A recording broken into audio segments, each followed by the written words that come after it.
Bem, a primeira questão, então, diante de nós é: qual é o pecado para a morte pelo qual não devemos orar? Abra comigo em 1 João, capítulo 5, versículo de número 16, porque é ali que nós encontramos o texto de onde provém essa questão. 1 João 5, versículo 16, estas palavras: se alguém vir pecar seu irmão, pecado que não é para a morte, orará, e Deus lhe dará a vida àqueles que não pecarem para a morte. Há pecado para a morte, e por esse não digo que ore. Esse texto, ele naturalmente está inserido em uma argumentação aqui do apóstolo João. É um texto de 1 João, da carta do apóstolo João, a primeira delas, e é no contexto do conteúdo, do tema desta carta que nós temos a resposta para esta pré-pergunta: qual é o pecado para a morte pelo qual não devemos orar? Assim, deixe-me tocar então um pouco no contexto dessa primeira carta. Essa primeira carta de João é uma daquelas cartas apostólicas escritas para firmar, para fortalecer o povo de Deus na fé, isto é, para fortalecer a fé. E fé aqui é doutrina, conjunto de doutrinas, a fé do povo de Deus. E nessa carta, o apóstolo João ele está lidando com um número de certas falsas doutrinas que já se espalhavam por todas as igrejas da Ásia, ali, a Europa, não é? Da Turquia para baixo, Itália e também outras partes, no primeiro século. Havia um número de ensinos ou falsos ensinos que já contaminavam a maioria das igrejas naquela região. Na verdade, o apóstolo João, você sabe, não é o único apóstolo que defende a fé, que escreve cartas ao povo de Deus, exortando, comandando a defender a fé e trazendo discernimento ao povo de Deus quanto a certas heresias. Paulo escreve muito, ele escreveu aos Gálatas, combatendo um grande número de heresias que invadiam aquelas igrejas da Ásia Menor, a Éfeso, aos Filipenses, aos Colossenses. Nós vemos o apóstolo Pedro escrevendo também. Nós vemos Judas também exortando a igreja a combater pela verdade, e aqui a doutrina, uma vez por todas entregue aos santos. Assim, não é somente na primeira carta de João que nós vemos um apóstolo do Senhor Jesus Cristo buscando firmar ou reafirmar a fé do povo de Deus, ou firmar o povo de Deus nas verdades entregues pela igreja, por Deus, pelo Espírito, através dos apóstolos, à sua igreja. Mas aqui, em 1 João, os cristãos para quem João escreve, eles tinham sido, se eu posso colocar nesses termos, assaltados por certos falsos líderes cristãos que ensinavam um número de doutrinas, que aqui neste caso em particular de 1 João, eram doutrinas que tinham grande conexão com filosofias gregas, com o misticismo, a espiritualidade grega. Eram indivíduos que misturavam o gnosticismo com o cristianismo. E gnosticismo, você já deve ter lido alguma coisa a respeito, trata-se de uma tradição filosófica religiosa grega. Gnosticismo nunca foi uma seita, assim por dizer, uma religião sistematizada, mas um conjunto de ideias que influenciou religiões. E essa tradição filosófica grega, nessa altura aqui do primeiro século, ela misturava as filosofias gregas com o misticismo religioso pagão, e esses líderes haviam, em certo sentido, abraçado a fé cristã, mas não haviam deixado essas filosofias gregas e esse misticismo, ou seja, eles não haviam abandonado essas ideias gnósticas sobre Deus e sobre a eternidade e o mundo dos espíritos, etc. E assim, nesse período do primeiro século, havia um número de pessoas que haviam abraçado a fé cristã, como eu mencionei, mas que tentavam aliar a revelação bíblica com a filosofia grega, sobretudo a filosofia platônica, não é, que está na base da maior parte dessas doutrinas ou ensinos do gnosticismo. E aqui em 1 João, o apóstolo João ele escreve para fortalecer mais uma vez a fé daqueles cristãos, e ele toca em algumas doutrinas vitais da fé cristã que os gnósticos estavam transigindo. Uma dessas transgressões era a seguinte: que havia um ensino que se espalhava naquela época, sobretudo naquelas igrejas da Ásia, isto é, igrejas que foram plantadas em um contexto greco-romano, na cultura greco-romana, ideias que eram propagadas pelos gnósticos, que ensinavam, nesse ponto em particular, que o Senhor Jesus Cristo, o Salvador, ao vir ao mundo, sendo Ele Deus, Ele não veio ao mundo em carne, Ele veio apenas em espírito.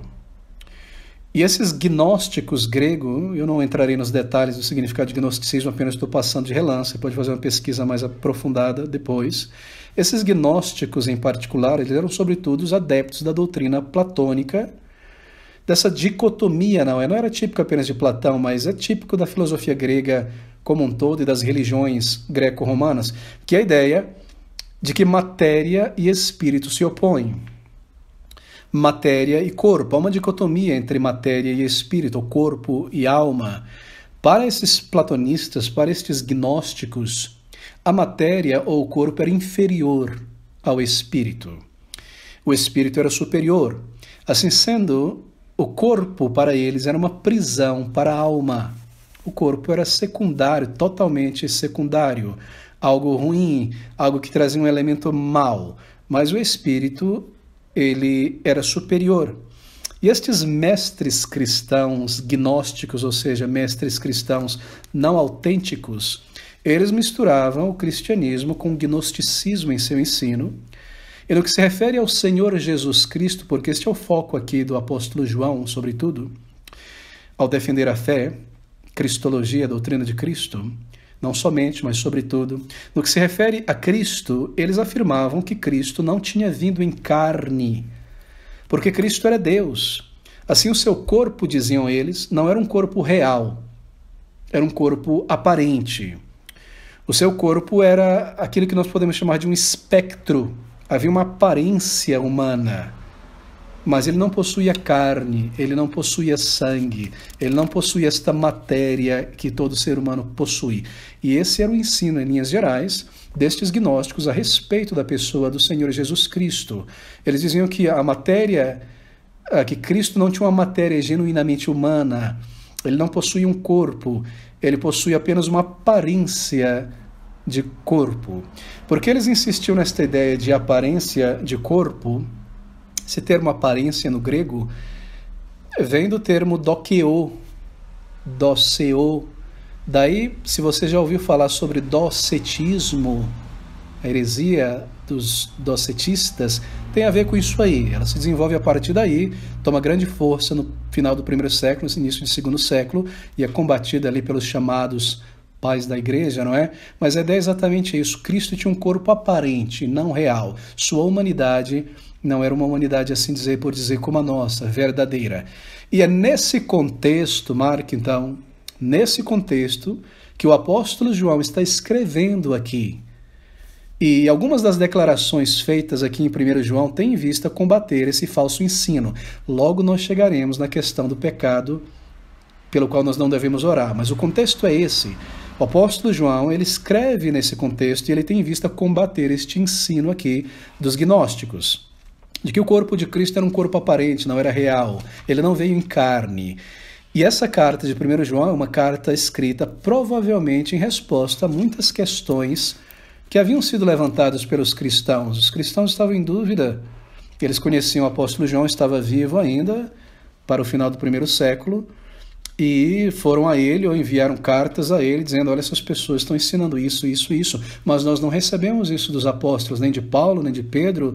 E o que é isso então? Então provavelmente essa primeira carta, além de alguns outros tópicos, está combatendo isso. Paulo escreveu várias cartas em resposta a certos problemas que haviam invadido a igreja. 2 Coríntios, por exemplo, é uma dessas cartas. Colossenses também. E aqui está João defendendo a fé, firmando os crentes na verdade. E essa primeira carta então tem em vista combater esse falso ensino. E para fazer isso, quando você estuda essa primeira carta, você observa algo interessante. O apóstolo João, ele propõe, ele apresenta a esses cristãos de 1 João um número de testes doutrinários, pelos quais eles poderiam identificar se um ensino, uma doutrina ou um mestre vinha de Deus ou não. O Novo Testamento estava sendo escrito, eles não tinham uma cópia da Bíblia em cada igreja, não é verdade? As cartas estavam sendo escritas, esta é uma delas. Os evangelhos estavam sendo escritos. Assim, eles não tinham o texto completo, tinham o Antigo Testamento, haviam profetas ali na igreja, mas eles precisavam saber quem eram os verdadeiros mestres, qual era a verdadeira doutrina.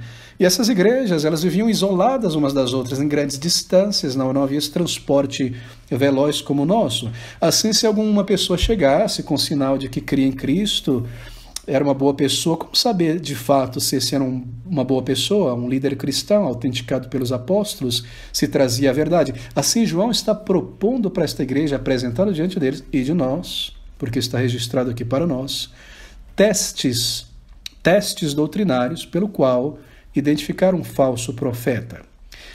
E há aqui pelo menos 3 testes, creio eu que há mais, mas pelo menos 3 testes principais para nós identificarmos. Há um teste, primeiramente, para sua nota. Há um teste teológico ou doutrinário estabelecido aqui por João. E esse teste era para que aqueles cristãos pudessem identificar falsos ensinadores e identificar os gnósticos. Veja comigo aí em 1 João, capítulo 4, versículos de 1 a 6. Aqui está o primeiro teste doutrinário. João está dizendo, vocês devem utilizar esse teste. Aqui estão 3 testes para vocês. Teste doutrinário. Amados, meus irmãos, não creiais a todo o espírito. E espírito aqui não quer dizer um espírito do além que venha, não. Quer dizer ensino, pessoas, personalidades, não é?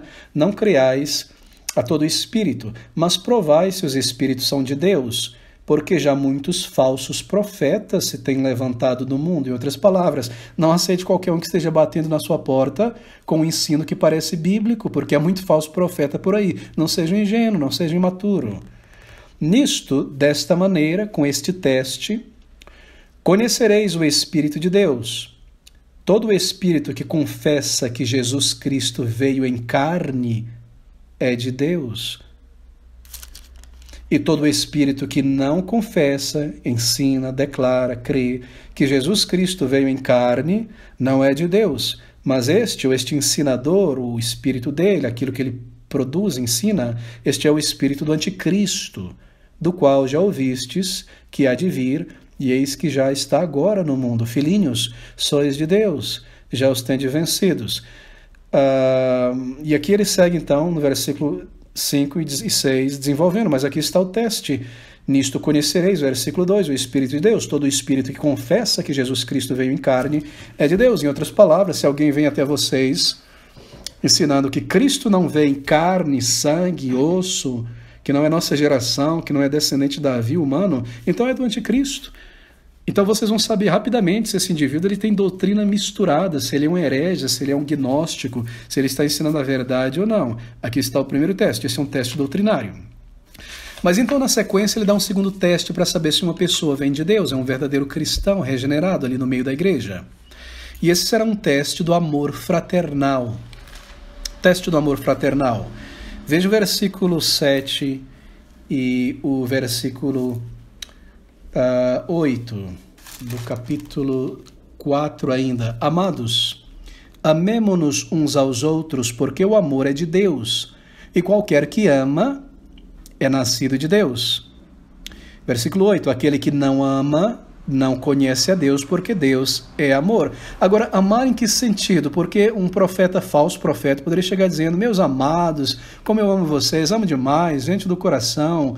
Bem, ele delinea no versículo 16 e 18, conhecemos o amor nisto, que ele deu a sua vida por nós, e nós devemos dar a vida pelos irmãos. Quem, pois, tiver bens do mundo, e vendo seu irmão necessitado, em emergência, em necessidade, lhe cerrar as suas entranhas, fechar o coração, como reside nele o amor de Deus? Meus filhinhos, não amemos de palavra nem de língua, mas em obra e em verdade. Nisto conhecemos que somos da verdade e diante dele estaremos seguros em nossos corações. Qual é o teste aqui, então? O teste é o seguinte, quem não ama o irmão não ama Deus, é mentiroso. E amar o irmão aqui nesse caso está ligado a estender a mão, o coração. Há necessidade física de um irmão e uma real necessidade. Isso aqui é muito interessante. Por quê? Porque esse é um teste. Isso ataca a postura desses gnósticos, cristãos gnósticos, docetistas. Por quê? Porque, lembre-se, eles relegavam a necessidade física do corpo como nada. Corpo é inferior, importante é a alma, o corpo é uma prisão. Alguns gregos, em suas ideias de que o corpo é uma prisão, não é? Como os hedonistas diziam, bom, vamos destruir o corpo então, entrega a farra, a orgia, ao que quer que seja, para que o espírito se liberte. O corpo não é nada, pode acabar com ele na orgia e na farra.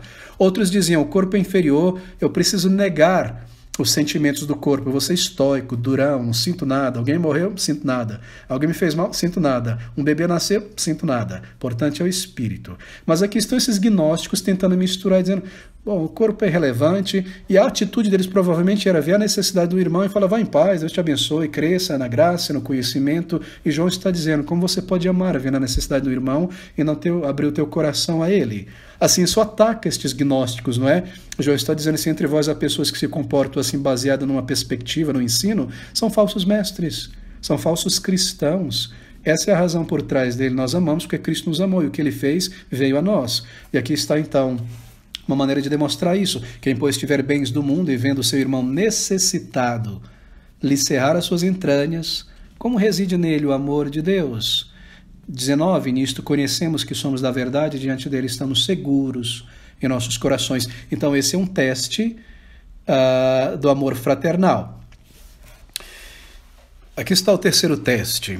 É um teste de santificação. Nós podemos chamar de um teste moral, para testar se aquele cristão, aquele homem, aquela mulher que está ali com ideias um tanto dissoante, parece fazer sentido, mas nunca ouvi falar a respeito disso, nós não recebemos isso dos apóstolos. Se tal pessoa vem de Deus, se é uma pessoa regenerada, é um teste de santificação. Na verdade, esse teste ele vem em primeiro lugar, porque está no capítulo 3. Mas eu coloquei nesta ordem apenas para fazer a conexão do raciocínio. Esse teste é um teste que diz que se uma pessoa é nascida de Deus, mas vive na prática do pecado, tal pessoa não conhece a Deus. 1 João 3, versículo 4. Qualquer que pratica o pecado também transgride a lei, porque o pecado é transgressão da lei.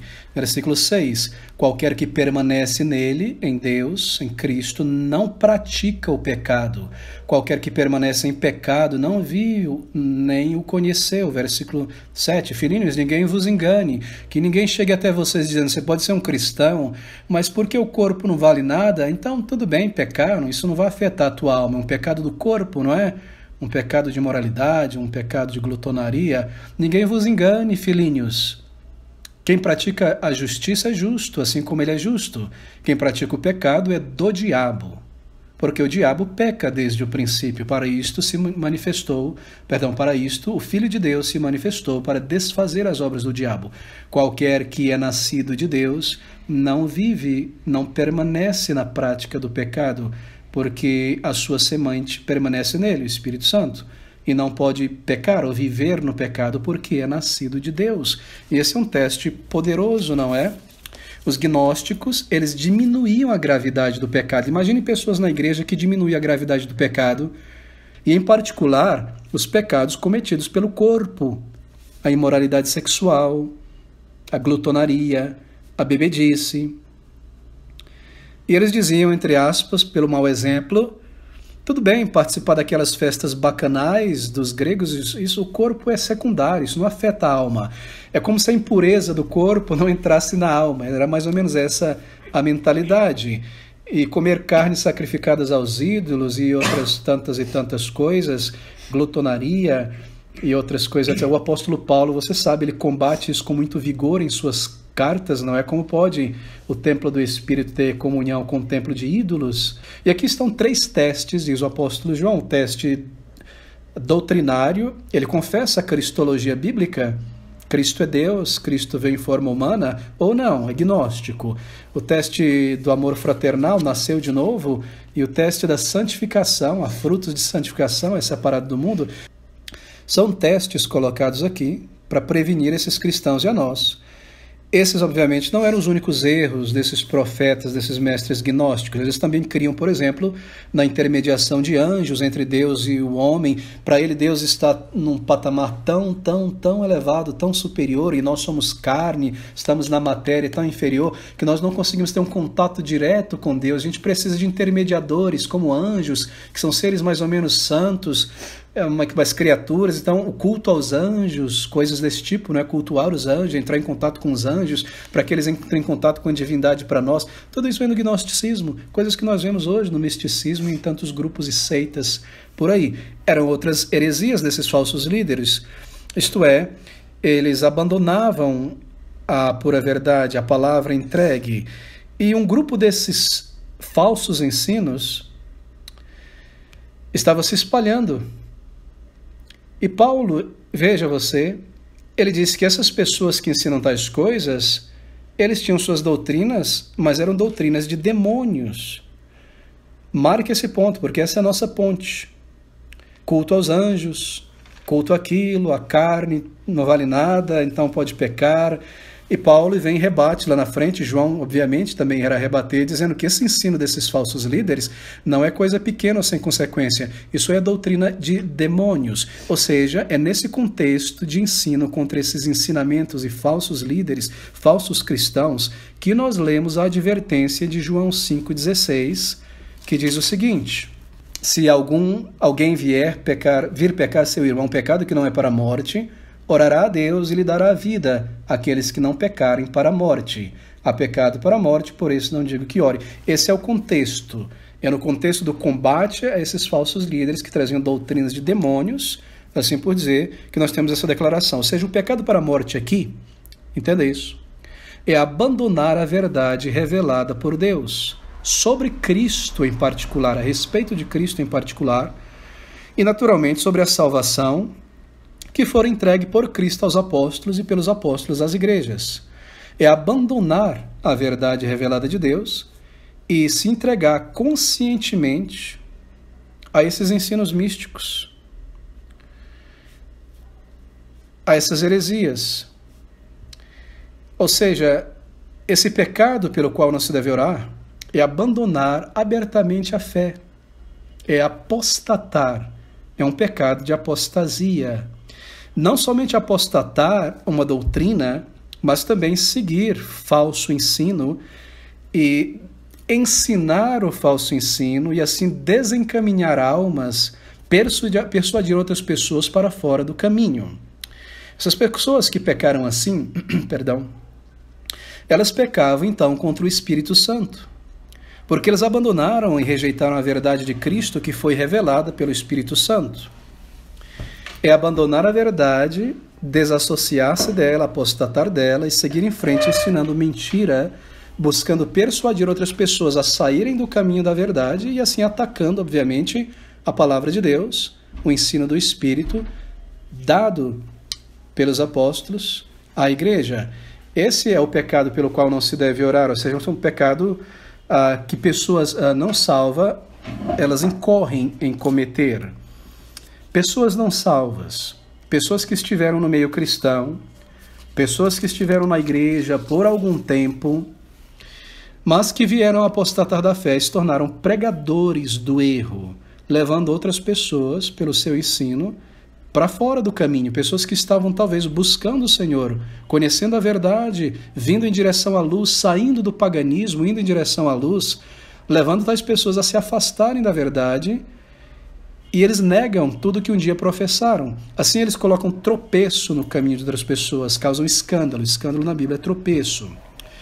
É por isso que o próprio apóstolo João, ele nos diz aqui no capítulo 2, no versículo de número 19, que aquelas pessoas saíram do meio deles.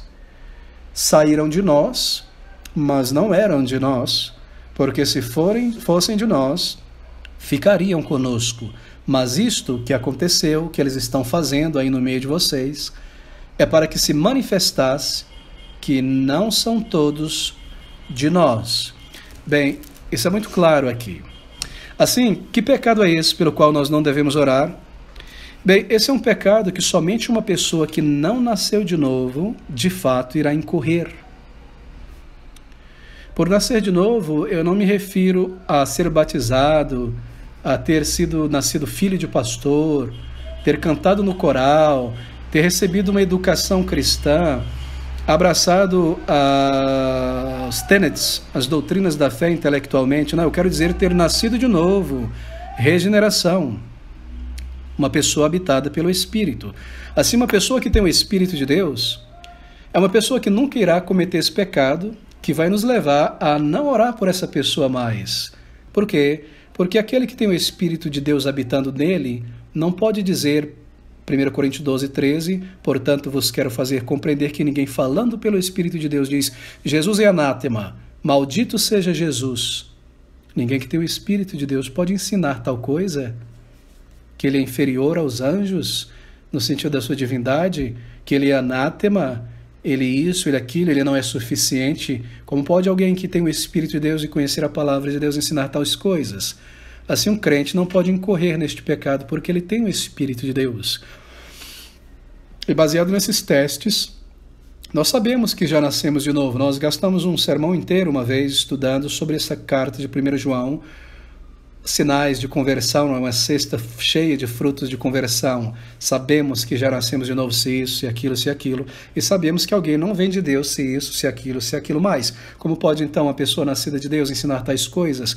Assim, tal pecado é um pecado cometido por alguém que propositadamente virou as costas para a verdade, abandonou a consciente, começou a ensinar o contrário dela e atacá-la. Esse pecado de 1 João 5,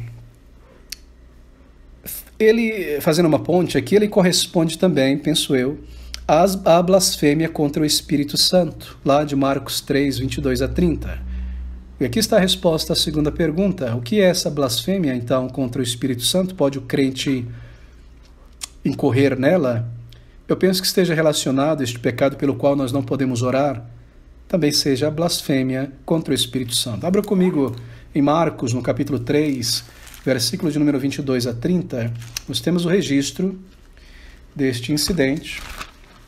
Marcos 3, versículo de número 22 a 30, onde o Senhor Jesus, ele é acusado pelos líderes, pelos fariseus, de operar sob o poder de Satanás. Marcos 3, 22. E os escribas que tinham descido de Jerusalém diziam sobre Jesus, tem Beelzebu, e pelo príncipe dos demônios expulsa os demônios. Essa é uma acusação gravíssima, absurda, maliciosa, má, proposital, claro, consciente. E chamando-os a si, disse-lhes por parábolas, como pode Satanás expulsar Satanás? E se um reino se dividir contra si mesmo, tal reino não pode subsistir, e se uma casa se dividir contra si mesma, tal casa não pode subsistir. E se Satanás se levantar contra si mesmo e for dividido, não pode subsistir antes, tem fim. Bem, ele segue então desenvolvendo aqui o seu argumento, e no versículo de número 27, 28, ele diz, na verdade vos digo que todos os pecados serão perdoados aos filhos dos homens, e a toda sorte de blasfêmias com que blasfemarem. Qualquer, porém, que blasfemar contra o Espírito Santo, nunca obterá perdão. Ou seja, como diz João, nós não devemos orar por tal pessoa, porque não vai ter perdão nem remissão de pecados, mas é culpado do eterno juízo, porque diziam, tem espírito imundo. Esta é a blasfêmia contra o Espírito Santo. Eu creio que o pecado pelo qual nós não devemos orar de 1 João está relacionado aqui. O que é isso? Bem, aqui está um exemplo do que eu acabei de mencionar. No caso de 1 João, são aqueles líderes gnósticos que negavam a Cristo e provavelmente falavam muita coisa contra o Salvador, buscando estabelecer suas próprias doutrinas na igreja. Paulo diz que são operadores do mal, doutrinas de demônio, espírito do anticristo, diz 1 João. Mas aqui em Marcos, estes indivíduos são judeus, são fariseus, em um outro contexto, que literalmente diz, Cristo é anátema, assim como eles podem ter o Espírito de Deus. Maldito seja, eles estão dizendo, o que eles operam é por Beelzebu. E esses fariseus faziam isso, escribas, não é? Sobretudo, por malícia, mas não por ignorância, porque eles tinham visto os milagres, visto as pessoas ressuscitadas, conheciam o ensino do Senhor Jesus Cristo, mas por inveja, por ganância, por malícia, tentavam acusar a Cristo, mesmo matá-lo, tirar a sua vida.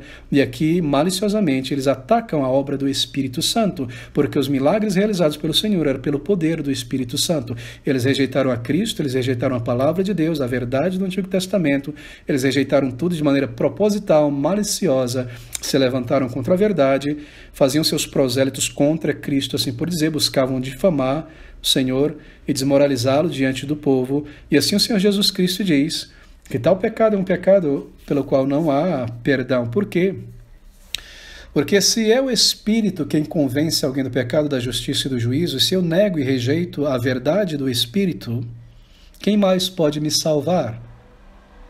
Se há apenas um único remédio no mundo para a minha enfermidade, e eu estou consciente disso, e eu estou a ponto de morrer, mas eu pego este remédio em minha mão, e no lugar de tomá-lo eu digo, não, não quero, jogo pelo ralo, qual outro remédio pode me curar se este é o único?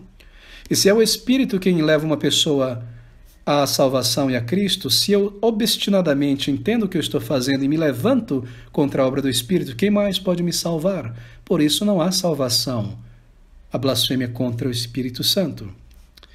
E assim, este é um pecado que coaduna com o que João diz em 1 João, pelo qual não devemos orar. Pessoas que de maneira consciente apostataram da verdade, se tornaram inimigas da verdade, buscam dissuadir pessoas da verdade, se levantam contra a verdade, de maneira que uma pessoa salva, como eu mencionei, não irá incorrer num erro como este. Assim, alguns cristãos temem ter tropeçado e um dia xingado e pensado, por que Deus permitiu isso? Blasfemei contra o Espírito Santo. Não, querido irmão, não. Isso é algo obstinado, proposital, contínuo, por escrito, por palavra, por ensino, do púlpito, da plataforma, ao longo de dias, semanas, de propósito, com malícia. E é pecar contra o Espírito, mas entenda, já não é mais apenas pecar contra o Espírito, porque nós lemos na passagem que qualquer pecado contra o Filho do Homem será perdoado, mas aquele que pecar contra o Espírito jamais será perdoado. Cristo disse isso enquanto ele estava na carne. Mas agora ele ascendeu ao céu. Então não há tal distinção. O pecado contra Cristo malicioso desta maneira também não tem perdão, porque ele é o Salvador. Ele, o Pai e o Espírito são um. Então nós lembramos disso também, não é? Bem, aqui está então a resposta a esta questão sobre 1 João capítulo 5, 16, o contexto ali de 1 João, os falsos líderes, falsos ensinos, testes, e nesse contexto, então, nós vemos o comando, a exortação sobre tal pecado pelo qual nem ao menos se deve orar. Se uma pessoa chega a esse ponto, então é porque ela chegou a um ponto em que o Senhor também a endureceu, para que a partir desse limiar tal pessoa não volte mais atrás, não haja mais arrependimento. É como se o Senhor tivesse soltado o freio de mão dessa pessoa e entregue a pessoa ao seu próprio coração, o que é a pior coisa possível em termos de castigo ainda vivo neste mundo. Ser entregue ao seu próprio coração, sem limite, sem freio, sem uma consciência, sem ninguém para lhe parar, e em toda velocidade para a condenação. Bem, nós chegamos então a este ponto. E essa é a nossa resposta aqui.